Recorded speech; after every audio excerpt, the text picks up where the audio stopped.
Ya, bismillah, assalamualaikum warahmatullahi wabarakatuh. Kembali lagi di channel ini di Bimbingan Belajar Ar-Rayhan. Nah, pada video kali ini kita akan melanjutkan part kedua dari pembahasan soal asli OSNP 2025 untuk bidang IPS SD ya, untuk persiapan tahun 2026 ataupun tahun-tahun yang akan datang. Nah, di sini kita akan bahas beberapa soal, tetapi sebelum itu buat kalian yang belum subscribe channel ini, subscribe dulu sekarang, nyalakan loncengnya, yuk kita mulai pembahasannya. Jangan lupa untuk berlangganan agar kalian bisa mendapatkan akses lebih awal di video-video terbaru dari kami. Oke, kita akan mulai pembahasan kita dari soal nomor 5. Kita baca dulu soalnya bersama-sama. Perhatikan gambar ilustrasi peta di bawah ini. Jika skala pada peta yakni 1:2 juta dan jarak dua kota pada peta adalah 3 cm, maka jarak sebenarnya dua kota tersebut adalah titik-titik. Nah, jadi untuk menyelesaikan soal ini, perhatikan adik-adik ya, kita akan coba untuk mengkonversi nilai jarak pada peta dan memanfaatkan skalanya untuk mendapatkan jarak sebenarnya. Nah, untuk bisa menyelesaikan soal ini, kita harus menggunakan rumus tentunya ya. Di sini rumus yang biasa aku gunakan untuk tipe soal yang seperti ini adalah jarak sebenarnya, di sini JP dan di sini skala ya. Jarak sebenarnya ya, untuk bisa mendapatkannya ya, kalau ditutup ya, cara pakainya ini kalau ditutup, maka rumusnya ini ya kita kaliin. Ya, berarti JP yang di bawah karena dia sejajar dengan S maka dikaliin. JP itu apa, Kak? JP itu adalah jarak pada peta ya, jarak peta. Kalau yang skala ya ini disimbolkan dengan S, sedangkan JS adalah jarak sebenarnya. Oke, untuk cara pakainya skalanya yang mana Kak yang mau dipakai? Skalanya 1:2 juta atau 2 jutanya aja. Jadi di sini ya yang S itu atau skalanya yang diambil cukup yang 2 jutanya aja adik-adik supaya lebih mudah untuk perhitungannya. Berarti untuk mendapatkan jarak yang sebenarnya, maka jarak pada peta yang 3 cm tadi ya, kita kaliin dengan 2 juta ya. Nah, tinggal kita kaliin aja kayak biasa adik-adik ya. Berarti 3 kali 2 itu 6, tinggal tempelin aja nolnya. Nah, di sini kita akan dapat bahwa jarak sebenarnya adalah 6 juta cm. Tapi karena di pilihannya itu ada dalam satuan kilometer, maka kita harus mengkonversi dulu. Kalian harus ingat ya untuk tangga-tangga konversi supaya kalian tahu ya, yang paling atas itu adalah kilometer, kemudian hektometer, dekameter, kemudian meter, kemudian desimeter, sentimeter, dan milimeter. Nah, kalau kita mau mengkonversi ya, karena di sini kita mau konversi dari sentimeter ke desimeter. Nah, karena di sini kita mau konversi dari sentimeter ke kilometer, maka kita hitung berapa naik tangganya ya. Kita hitung 1, 2, 3, 4, 5. Berarti 5 kali naik tangga. Nah, setiap naik tangga itu dibagi 10. Karena dia 5 kali naik tangga, maka dibagi dengan 100.000 adik-adik ya. Bagi dengan 100.000 ya. Kita coba coret nolnya 5 ya, maka tersisa tinggal 60 ya. Udah. Ini adalah 60 km artinya. Maka jawaban yang tepat dari soal ini adalah yang opsi A, 60 km untuk jarak sebenarnya di antara dua kota tadi yang ada di peta. Seperti itu ya untuk pembahasannya. Semoga kalian paham, jangan sampai lupa rumusnya. Jangan sampai lupa untuk cara mengkonversi dari cm ke kilometer supaya kalian bisa menyelesaikan soal yang seperti ini lagi. Seandainya ada yang ingin tanyakan, komen di bawah. Kita lanjut lagi ke soal berikutnya.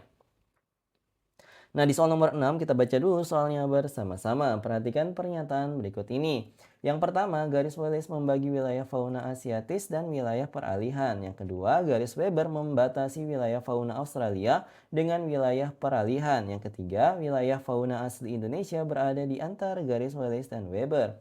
Yang keempat, Pulau Kalimantan dan Sumatera memiliki hewan khas yang juga ditemukan di Asia. Yang kelima, garis Wallace dan Weber merupakan batas wilayah endemik fauna di Indonesia. Pernyataan yang paling tepat tentang faktor-faktor yang menunjukkan adanya perbedaan persebaran fauna di Indonesia adalah titik-titik. Opsi A 1, 2, dan 3, B 1, 2, dan 4, C 1, 3, dan 4, atau D 1, 4, dan 5. Nah, kalau menurut kalian jawaban yang tepat itu yang mana? Yuk kita mulai pembahasan soalnya. Nah, jadi di sini jawaban yang tepat adalah 1, 2, dan 4. Tapi kenapa demikian? Yuk kita mulai pembahasannya. Nah, di sini pembagian wilayah fauna di Indonesia didasarkan pada garis hayal yang membagi Indonesia menjadi 3 zona utama. Ya, di sini kalau kita lihat pernyataan 1 itu benar. Kenapa demikian? Garis Wallace membatasi wilayah barat atau Asiatis dengan wilayah tengah peralihan melewati Selat Makassar dan Selat Lombok. Dan itu sesuai dengan fakta yang ada di pernyataan yang pertama.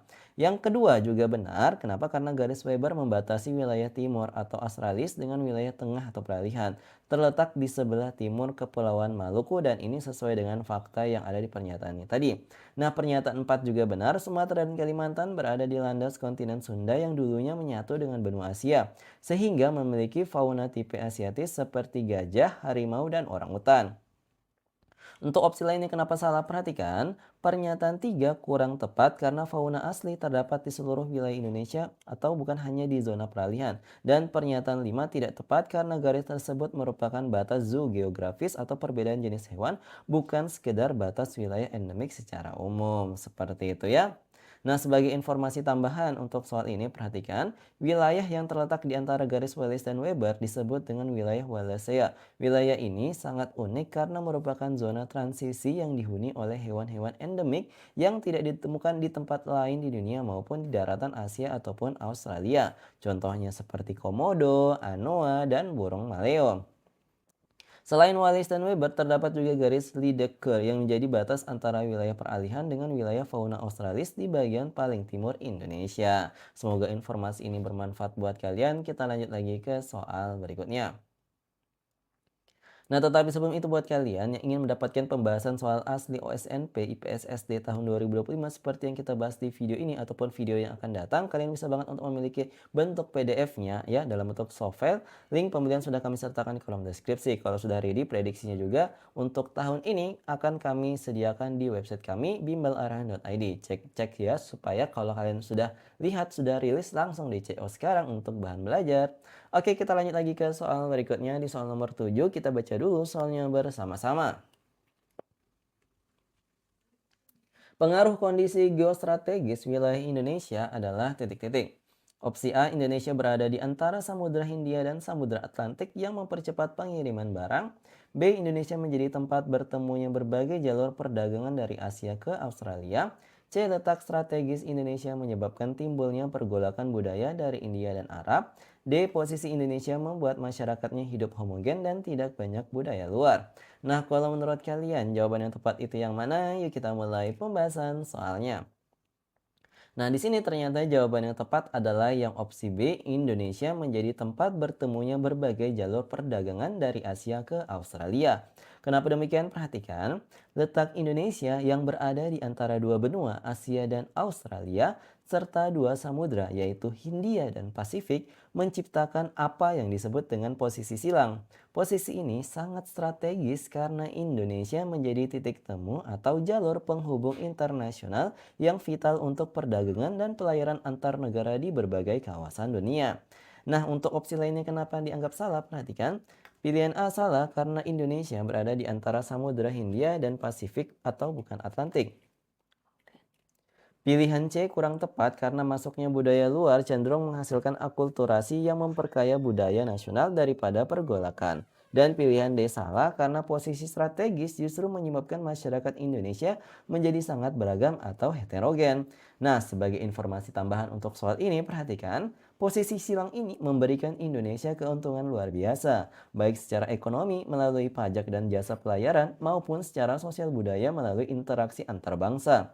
Namun, secara politik dan keamanan, posisi ini juga menuntut Indonesia untuk memiliki pertahanan yang kuat demi menjaga kedaulatan di wilayah-wilayah perlintasan internasional seperti Selat Malaka dan Selat Sunda. Semoga informasi ini bermanfaat buat kalian. Kita lanjut lagi ke soal berikutnya. Nah, di soal nomor 8, kita baca dulu soalnya bersama-sama. Perhatikan gambar satwa endemik Indonesia yang hidup di hutan tropis di bawah ini. Yang pertama, pernyataannya di sini perdagangan ilegal satwa liar. Yang kedua, alih fungsi hutan menjadi perkebunan. Yang ketiga, keberadaan taman nasional yang terbatas. Keempat, perburuan untuk dijadikan peliharaan. Atau yang kelima, reboisasi dan konservasi yang diperluas. Pernyataan yang paling tepat tentang penyebab utama semakin menurunnya populasi satwa tersebut di Indonesia adalah titik-titik. Nah, kalau menurut kalian di antara pilihan jawaban ini, yang paling tepat itu yang mana? Yuk kita mulai pembahasan soalnya. Nah, di sini yang jawaban paling tepat adalah yang opsi B 1, 2, dan 4. Kenapa demikian? Perhatikan. Burung rangkong ya yang ada di gambar di soal ini merupakan satwa yang sangat bergantung pada hutan primer yang lebat. Penurunan populasinya disebabkan oleh ancaman langsung dari aktivitas manusia, yaitu di sini di pernyataan pertama perdagangan ilegal. Tingginya permintaan pasar gelap untuk bagian tubuh burung ini menyebabkan penurunan populasi dari satwa ini. Yang kedua juga benar, alih fungsi hutan, hilangnya habitat alami akibat pembukaan lahan untuk perkebunan besar yang membuat mereka kehilangan tempat tinggal dan sumber makanan. Yang pernyataan 4 juga benar, perburuan untuk peliharaan, penangkapan liar untuk dijadikan koleksi pribadi yang memutus siklus reproduksi mereka di alam. Seperti itu ya. Untuk opsi lainnya jelas salah, bisa kalian lihat di sini untuk alasannya. Nah, sebagai informasi tambahan, perhatikan, burung rangkong sering dijuluki sebagai petani hutan yang tangguh. Hal ini dikarenakan mereka memiliki daya jelajah yang sangat luas dan membantu proses regenerasi hutan dengan cara menyebarkan biji-bijian dari buah yang mereka makan melalui kotorannya. Jika populasi rangkong punah, maka kelestarian hutan tropis di Indonesia juga akan terancam karena tidak ada lagi penyebar benih alami yang efektif. Semoga informasi ini bermanfaat buat kalian. Yuk kita tutup video ini dengan latihan soal. Tetapi sebelum itu, buat kalian yang ingin mendapatkan rangkuman materi OSN IPS SD sesuai dengan silabus OSN 2026 yang bisa kalian gunakan untuk bahan belajar tambahan persiapan OSNP 2026 tahun ini, kalian bisa banget untuk memilikinya. Link pembelian di kolom deskripsi, harganya masih promo 150.000 aja, bisa digunakan terus-menerus tiap tahunnya. Check out sekarang. Nah, itu dia tadi 4 soal asli OSNP IPS SD 2025 yang kita bahas di video kali ini. Semoga bermanfaat buat adik-adik dan juga rekan-rekan guru dimanapun kalian berada. Nah, di sini ada sebuah latihan soal yang bisa kalian kerjakan. Silahkan kerjakan. Kalau misalnya kalian sudah tahu jawabannya itu yang mana, komen aja di kolom komentar. Yuk dikerjakan ya. Nah, itu dia tadi video pada pertemuan kali ini. Kalau misalnya kalian suka dan video ini, jangan lupa untuk like, share, dan subscribe channel ini. Nyalakan loncengnya. Sampai jumpa di video selanjutnya. Wassalamualaikum warahmatullahi wabarakatuh. Bye-bye.